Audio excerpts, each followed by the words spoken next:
Assalamualaikum warahmatullahi wabarakatuh. Halo semua pendengar podcast Learning Journal. Hari ini kita akan berdiskusi tentang tema What We Can Do to Make PU Better and Stronger. Saya Lili Eskina dari Balai Wilayah Sungai Kalimantan 3 Banjarmasin yang akan memandu jalannya diskusi hari ini. Bersama saya sudah hadir teman-teman dari berbagai balai di Kalimantan. Mari kita kenalan dulu. Ada Ihsanul Kamal dari Balai Besar Pelaksanaan Jalan Nasional Kalimantan Timur, Jumaira Febrianti dari Balai Pelaksanaan Jalan Nasional Kalimantan Barat, Muhammad Alif Rizky Ramadan dari Balai Pelaksanaan Jalan Nasional Kalimantan Selatan, dan juga Muhammad Badarudin dari Balai Wilayah Sungai Kalimantan 3 Banjarmasin. Oke teman-teman, langsung aja kita mulai obrolannya. Aku penasaran nih, menurut kalian apa sih hal penting yang bisa dilakukan supaya Kementerian PU bisa semakin baik ke depannya? Nah, silahkan teman-teman sharing pendapatnya.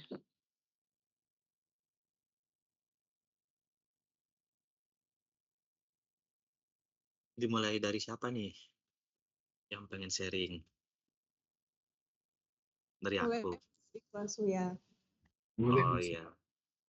Tadi apa pertanyaannya? Oh, bagaimana? Apa ya hal yang paling penting agar Kementerian PU semakin baik ke depannya? Ya, betul. Eh, jadi menurut saya kita dulu sebagai CPNS, kita kalau pengen lebih baik itu kita harus menerapkan yang pertama profesionalisme dalam bekerja. Jadi kita itu harus meningkatkan kompetensi kita sesuai dengan bidang kita, seperti mengikuti pelatihan, sertifikasi, atau ada pembelajaran berkelanjutan, dan juga bisa mengedepankan hasil kerja yang terukur dan efektif. Yang kedua, kita harus menjunjung tinggi kejujuran dengan menguatkan integritas dan anti korupsi dengan menolak segala bentuk gratifikasi, suap, ataupun penyalahgunaan wewenang. Yang ketiga, kita bisa berorientasi pada pelayanan publik ya. Seperti mengutamakan kepentingan masyarakat di atas kepentingan pribadi dan juga memberikan pelayanan ramah jika ada laporan dengan cepat, ramah, transparan, dan tidak berbelit-belit. Terus, udah kebanyakan ya? Boleh lanjut Mas. Tambahin lagi nggak apa-apa kan? Oh ya. Boleh lanjut Terus Mas. kita bisa adaptif juga dengan perubahan teknologi ya. Jadi kita sebagai CPNS dituntut untuk bisa menguasai teknologi digital ya, agar kita tidak tertinggal dalam era transformasi digital.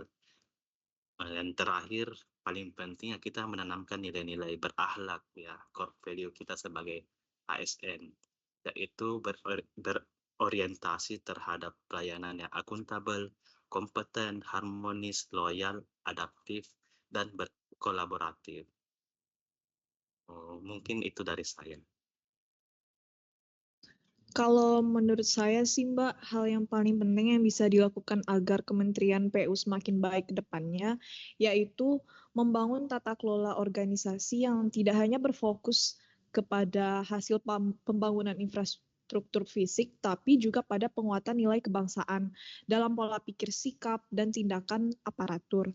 Nah, konsep algoritma kebangsaan ini menekankan 5 nilai inti: keadilan, gotong royong, inklusivitas, integritas, dan kepeloporan.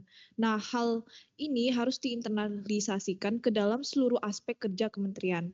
Dengan begitu, setiap kebijakan dan program tidak hanya menghasilkan output fisik, tapi juga memberikan dampak sosial yang memperkuat persatuan, kepercayaan publik, dan identitas kebangsaan. Nah, sebagai ASN di bidang kepegawaian ya, saya melihat pengelolaan SDM aparatur adalah faktor kunci dalam mewujudkan kelima hal ini. Nah, infrastruktur sebesar dan secanggih apapun itu tidak akan memiliki dampak maksimal jika tidak dikelola oleh pegawai yang profesional, berintegritas, dan memiliki semangat kebangsaan. Oleh karena itu, tata kelola kepegawaian harus berlandaskan prinsip meritokrasi sehingga proses rekrutmen, promosi, mutasi, dan penilaian kinerja berjalan secara objektif, adil, dan transparan. Nah, prinsip ini bukan hanya soal administrasi, tapi merupakan bentuk nyata dari keadilan dan integritas yang menjadi bagian dari algoritma kebangsaan. Nah, selain itu, sebagai ASN di bidang kepegawaian ya, saya juga memandang penting untuk menciptakan budaya kerja yang inklusif dan kolaboratif. Setiap pegawai tanpa memandang latar belakang suku, agama, budaya, ataupun kondisi fisik harus merasa dihargai dan diberikan kesempatan berkembang. Penerapan pelayanan kepegawaian yang inklusif dan berkeadilan akan mendorong terbentuknya birokrasi yang solid dan harmonis sehingga kinerja organisasi semakin optimal. Dengan demikian, peningkatan kualitas SDM aparatur melalui penguatan nilai kebangsaan, penerapan sistem merit, dan pembangunan budaya kerja yang inklusif adalah langkah paling penting untuk membuat Kementerian Pekerjaan Umum semakin baik. Jadi langkah ini bukan hanya memperkuat organisasi dari dalam, tapi juga menjadi fondasi kokoh bagi pembangunan nasional yang berkelanjutan dan berorientasi pada kepentingan rakyat. Sekian. Tapi aku izin ngomong ya terkait masalah apa sih yang dapat kita lakukan untuk mengembangkan supaya Kementerian PU itu agar lebih berjaya layaknya pada era-era pembangunan. Menurut saya, secara umum prinsip berakhlak itu sudah mewakili segalanya.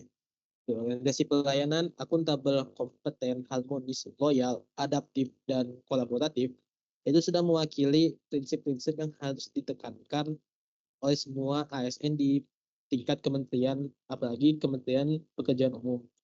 Saya yang jadi masalahnya adalah apakah prinsip itu juga dipraktekkan oleh oleh mungkin atasan kita atau mungkin instansi yang punya tenaga ya atau power yang lebih besar daripada kita. Karena jika tidak, maka penerapan berakhlak pun tidak akan maksimal.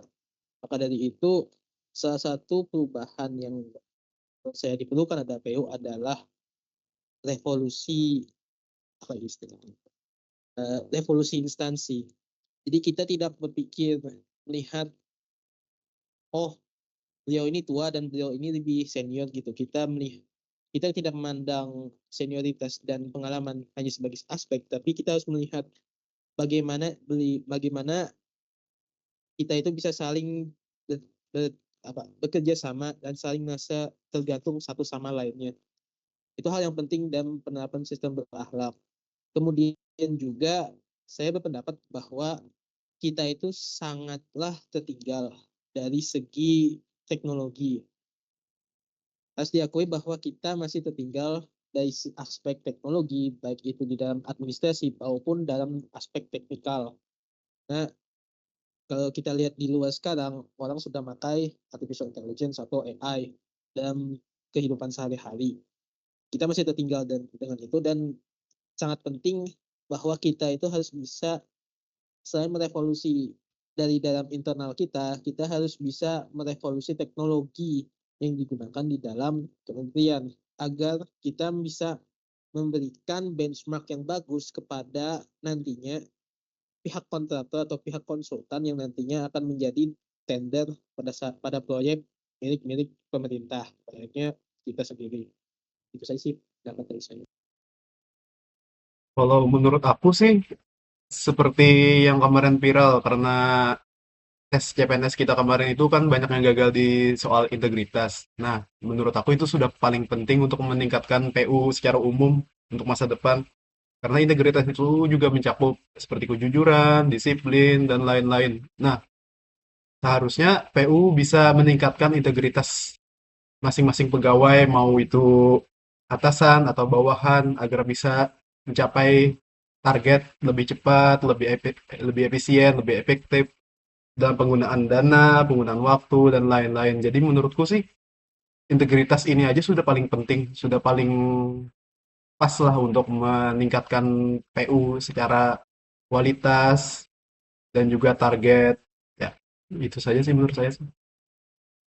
Ya, lengkap sekali ya. Jadi kalau aku rangkum, ada yang menekankan soal profesionalisme dalam bekerja, ada yang fokus ke tata kelola organisasi, ada juga yang fokus pada prinsip berakhlak, dan ada juga yang fokus pada integritas. Ya, menurutku ini saling melengkapi, dan menurutku kunci keberhasilan Kementerian PU memang ada pada konsistensi untuk menjalankan itu semua. Nah, Dari pendapat teman-teman tadi, apakah ada yang mau menanggapi nih atau menambahkan sebelum kita lanjut? Ayo teman-teman.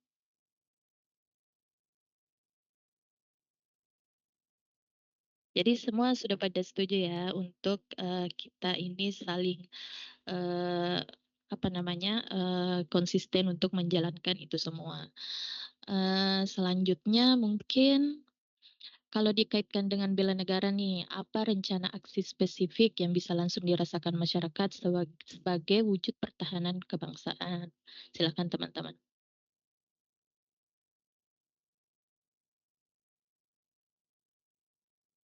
Dimulai dari saya. Silakan. Monggo, monggo. Oke, jadi kita di Kementerian PU itu biasanya aksi bela negara ya.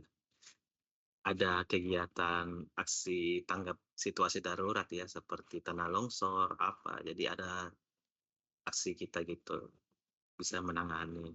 Jadi kita tujuannya langsung membantu masyarakat ya. Mungkin kalau di Bina Marga itu kita melakukan mobilisasi alat ya, kayak menggerakkan ekskavator untuk menggeser tanah longsor. Oh, terus kita juga bisa membuat edukasi bela negara di masyarakat. Jadi misalnya kita memberikan penyuluhan, mungkin ngobrol-ngobrol santai dengan warga, misalnya, dan juga ikut berpartisipasi ya, dan bergotong royong. Terus kita bisa menerapkan hidup yang sederhana dan anti korupsi. Dengan sebagai ASN kita hidup yang bersahaja saja, tidak pamer kekayaan, dan konsisten menolak gratifikasi. Saya pikir itu yang dapat kita lakukan. Kalau bagi saya, bela negara ini dapat diwujudkan melalui kontribusi nyata ya dalam bidang tugas yang saya jalani sehari-hari sebagai ASN di bidang kepegawaian. Nah, rencana aksi spesifik yang bisa langsung dirasakan masyarakat yaitu memastikan bahwa pengelolaan SDM di Kementerian PU dapat menghasilkan aparatur yang profesional, berintegritas, dan melayani dengan sepenuh hati. Langkah pertama yang dapat kita lakukan yaitu menghadirkan pelayanan kepegawaian yang adil, transparan, dan akuntabel. Terus proses rekrutmen harus benar-benar berbasis merit, promosi harus dilakukan berdasarkan prestasi, dan penilaian kerja dilakukan secara objektif. Dengan tata kelola SDM yang bersih, masyarakat akan merasakan dampak langsung berupa layanan publik yang lebih profesional, cepat, dan terpercaya. Di sini, saya memaknai bela negara itu sebagai menjaga kepercayaan rakyat kepada birokrasi, karena kepercayaan itu adalah benteng pertahanan bangsa yang tidak kalah penting dari pertahanan militer. Langkah kedua yaitu digitalisasi layanan kepegawaian. Saya ingin mendorong pemanfaatan teknologi digital dalam pelayanan kepegawaian agar proses administrasi bisa menjadi lebih efisien, transparan, dan mudah diakses. Hal ini sejalan dengan semangat mengkoding ulang nilai kebangsaan dengan digital dalam materi algoritma kebangsaan. Digitalisasi bukan hanya soal kecepatan, tapi juga soal keadilan. Jadi setiap pegawai bisa mengakses layanan dengan mudah tanpa harus melalui proses yang berbelit atau diskriminatif. Lalu langkah ketiga adalah membangun pelayanan inklusif dan humanis. Sebagai contoh, saya ingin memastikan bahwa pegawai penyandang disabilitas atau mereka yang berasal dari latar belakang berbeda tetap mendapat layanan yang sama, ramah, dan penuh empati. Hal ini sejalan dengan konsep ASN sebagai pelayanan inklusif yang mengutamakan keadilan sosial. Dengan sikap seperti ini, ASN tidak hanya melayani administrasi, tapi juga menanamkan rasa kebersamaan dan persatuan di lingkungan kerja. Nah, dengan rencana aksi saya tersebut, saya yakin kontribusi saya sebagai ASN di bidang kepegawaian dapat menjadi wujud bela negara nih yang nyata. Masyarakat mungkin tidak langsung melihat proses kepegawaian di balik layar, tapi mereka pasti merasakan hasilnya ketika bertemu dengan pegawai PU yang profesional, disiplin, inklusif, dan melayani dengan sepenuh hati. Sekian. Izin untuk berbicara. Kalau kita bicara masalah bela negara, kita tidak hanya sekedar melihat, kita membangun sebuah jalan itu sudah masuk bela negara, itu jelas. Nah sekarang kita banyak melihat, banyak kritikan juga ya di media sosial. Kita ambil contoh, itu kemarin kan ada proyek ya yang Tanggul kalau nggak salah di Jawa Tengah itu yang narasinya mengatakan bahwa proyek itu tidak bermanfaat, proyek itu tidak ada faedahnya, katanya hanya nambah banjir. Atau mungkin kalau di tempatku itu ada jembatan yang kenapa ya setiap hari itu pasti ada orang yang protes, sedangkan dalam waktu dekat ya selalu sudah selesai jembatan tersebut. Tapi kenapa orang ada yang protes? Menurut saya dalam bela negara itu bukan hanya kita membangun, tapi bagaimana kita bisa meyakinkan kepada seluruh elemen masyarakat bahwa apa yang kita laksanakan memang ada manfaat. Sebagai contoh, mungkin kita melihat jalan itu sering diaspal tiap tahun ya. Mungkin kita sering melihat bahwa jalanan kita itu sering dilapis aspal. Itu emang terdengar membuang uang negara secara betul. Tapi tanpa adanya jalan tersebut, tanpa kita perbaiki, akan menghambat perekonomian lebih masif. Bayangkan ketika kita tidak mengaspal sebuah jalan, berapa banyak nantinya warga kita, rakyat masyarakat Indonesia yang nantinya akan terjebak macet.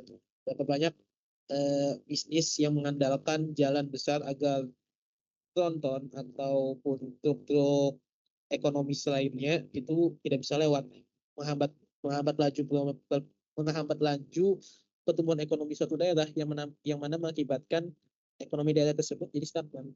Jadi salah satu bentuk bela negara yang bisa kita terapkan dalam rangka merevolusi PU adalah revolusi diri kita revolusi revolusi seluruh instansi agar kita bisa bersinergi dengan satu yang lainnya untuk mencapai kemajuan pembangunan yang lebih merata.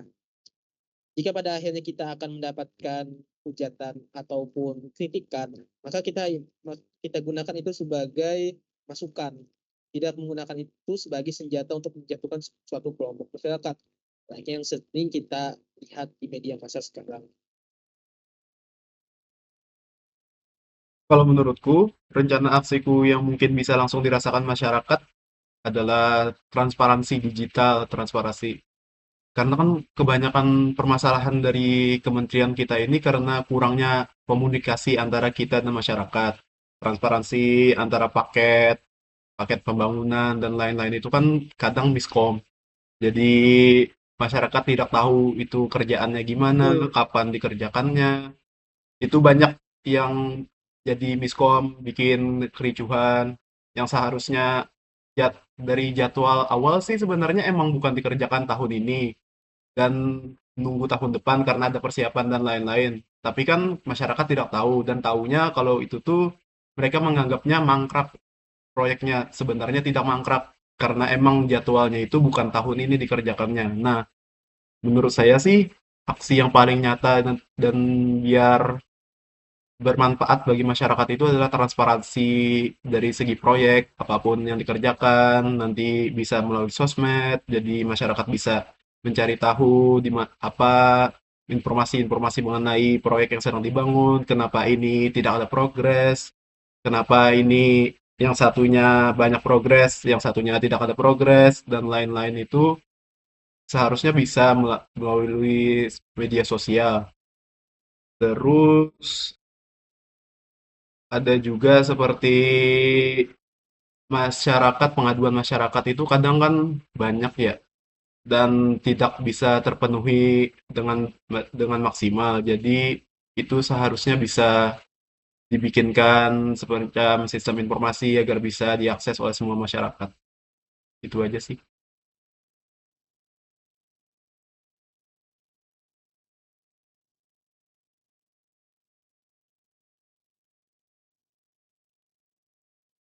Oke, semua luar biasa ya pendapatnya. Semua punya perspektif yang dalam soal materi ini. Kalau aku simpulkan sih, bela negara di Kementerian PU itu ya kerja nyata, ya faktanya bisa dirasakan langsung oleh masyarakat dalam kehidupan sehari-hari, kerja profesional bekerja ya semuanya. Baik teman-teman, sebelum kita tutup mungkin ada yang mau menanggapi lagi atau berbagi lagi, silakan. Kalau nggak ada, eh, itulah obrolan kita berarti. Itulah obrolan kita hari ini tentang what we can do to make PU better and stronger, dan bagaimana kita bisa berkontribusi agar Kementerian Pekerjaan Umum semakin baik dan makin kuat. Terima kasih teman-teman untuk semua pembicaraan ini. Terima kasih atas pemikiran dan pengalamannya. Semua sangat inspiratif. Semoga apa yang kita diskusikan hari ini bisa menjadi motivasi, tidak hanya untuk diri kita pribadi, tetapi juga untuk kemajuan bersama. Eh, saya Lilia Skina, pamit undur diri. Sampai jumpa di kesempatan berikutnya. Assalamualaikum warahmatullahi wabarakatuh.